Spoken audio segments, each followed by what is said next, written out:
হ্যাঁ, মোহাম্মদ শাহজামাল। হ্যাঁ, এ ব্যাপারে আপনি কি জানেন বলেন তো?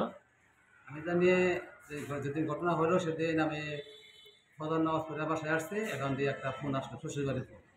আসার পরে ফোনে কথা হলো যে এরকম কে নাকে এই আম্মাকে আহত করছে। পরে আমরা ছুটে যাই, আমি আমার ওয়াইফ সহ বাচ্চা সহ এখন মেডিকেল কলেজ হাসপাতালে ছুটে যাই, যে দেখতে পাই যে আম্মা বেডে এইরকম অবস্থায় অনেক রক্ত হয়েছে, খরণ হয়েছে, অনেকগুলো মাথার আঘাত দেখতে পাই।